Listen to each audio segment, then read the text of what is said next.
இந்த காணொளியை கண்டேன். எனது மனதில் முளைத்த சிந்தனை நாற்றுக்களை உங்களின் உயர்ந்த உள்ளத்தில் பதிவிடுகிறேன். வீங்கி வரும் விவசாய வேதனை. சாப்பிடும் கூட்டம் பெருகிக் கொண்டே இருக்கிறது. பயிர் செய்யும் கூட்டம் வயிறுகாய வரப்புகளில் வலம் வருகிறது. விளைவித்தவன் விரல்கள் வீங்கி விக்கி நிற்கிறான். வாங்கி விற்றவன் விரல்களுக்குள் அடக்க முடியாமல் பணத்தை எண்ணுகிறான். காத்து கிடந்தவன் கன்னங்களில் குழி விழ, கண்களில் வறட்சி வந்து, கண்ணீர் கூட மிச்சமில்லாமல் எச்சமாய் வயலோரும் வரப்போடும் ஆங்காங்கே கிடக்கிறான். சாப்பிடும் கூட்டம் சமத்தாய் பல விவகாரங்கள் பேசி, அறிவு ஜீவிகளாய் வலம் வந்து, அடுத்து என்ன தின்னலாம் என மெனு கார்டை மெல்ல கண்களால் மேய, ஆடம்பர பொருட்கள் ஆங்காங்கே களைகளைப் போல் அங்கமெல்லாம் ஒட்டி கிடக்க, கைபேசியில் கரைந்து கிடக்கும் மனித கூட்டம். உள்ளத்தை, எண்ணத்தை தவறாக எழுச்சி கொள்ளச் செய்யும் எத்தனையோ கருத்து திணிப்புகள் திறந்த பக்கமெல்லாம் தெளிவாக தெரித்து விழுந்து கொண்டிருக்கிறது. விவசாயம் ஒரு பக்கம் நடந்து கொண்டுதான் இருக்கிறது. இந்த இளம் சிறுவனை பாருங்கள். முளைக்கு முன்பே நாற்றங்காலில் தன் கலங்கமற்ற கால்களை பதித்து, நாற்று முடிகளை தன் நம்பிக்கை விரல்களால் பற்றி அன்னையுடன் அழகான ஆரம்பம் காண்கின்றான்.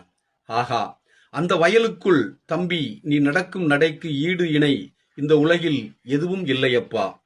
பால்குடி மறக்கும் முன்பே பாரத குடிமக்களுக்கு உணவளிக்க உழவுக்குள் வந்த உயர் மாமணியே, உனக்கு கோவணம் கூட இல்லையப்பா. விவசாயத்தை பற்றி கவலையே படாத கூட்டத்தை விட நீ குபேரனப்பா. தங்கமே, உன் பிஞ்சு விரல்கள் நம்பிக்கை தருகிறதப்பா. படிக்க போகும் முன்பே பயிர் தொழில் பழக வந்த நீதாண்டா வருங்கால எஜமானன். ஆமாம், படித்த கூட்டம் கையேந்தி நிற்கும் காலம் ஒருவேளை வந்தால் அது விவசாயிடம்தான் நிற்க வேண்டுமோ?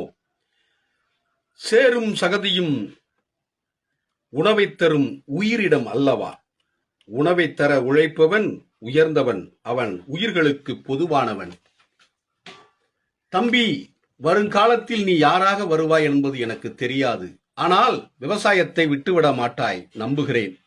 நானும் இதை கடைபிடிப்பேன். நண்பர்களே, சாப்பிடும் பொழுது ஒன்றை மட்டும் அனைவரும் அழுத்தமாக எண்ணிக்கொள்வோம்.